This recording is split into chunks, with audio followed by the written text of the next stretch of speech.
एक बार नंदगांव में मैया यशोदा श्री कृष्ण की बाल लीलाओं से परेशान होकर छड़ी लेकर उनके पीछे दौड़ी। कृष्ण मैया के क्रोध से बचने के लिए भागते भागते एक कुम्हार की झोपड़ी तक पहुंचे। कुम्हार अपने घड़े बनाने में व्यस्त था, लेकिन जैसे ही उसने कृष्ण को देखा तो भाव विभोर होकर उनके चरणों में गिर पड़ा। कृष्ण ने उससे कहा, कुम्हार जी, मेरी मैया बहुत क्रोधित है, छड़ी लेकर मेरे पीछे आ रही है, कृपा करके मुझे कहीं छिपा लो। कुम्हार ने तुरंत उन्हें एक बड़े घड़े के नीचे छिपा दिया। कुछ क्षणों बाद मैया यशोदा वहां आई और गुस्से में पूछा, कुम्हार, क्या तूने मेरे कान्हा को कहीं देखा है? कुम्हार ने भक्ति भाव से उत्तर दिया, नहीं मैया, मैंने उन्हें नहीं देखा।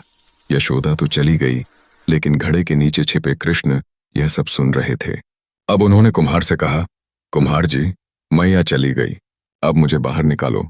कुम्हार मुस्कुराया और बोला, प्रभु, मैं आपको ऐसे ही बाहर नहीं निकालूंगा, पहले आप मुझे 84 लाख योनियों के बंधन से मुक्ति का वचन दीजिए।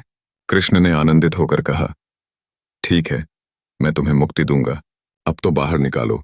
कुम्हार बोला, नहीं प्रभु, अकेले मुझे नहीं, मेरे पूरे परिवार को भी मुक्ति का वचन दीजिए। कृष्ण ने सहर्ष मान लिया।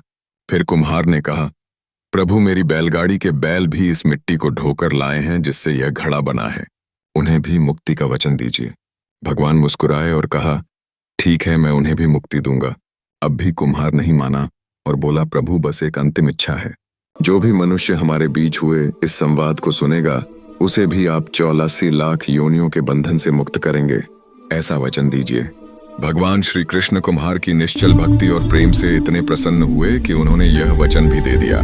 तब कुम्हार ने भावुक होकर बालकृष्ण को घड़े से बाहर निकाला, उनके चरणों में दंडवत प्रणाम किया, चरण धोकर चरणामृत पिया और कृष्ण को गले लगाकर इतना रोया कि अंततः प्रभु में ही लीन हो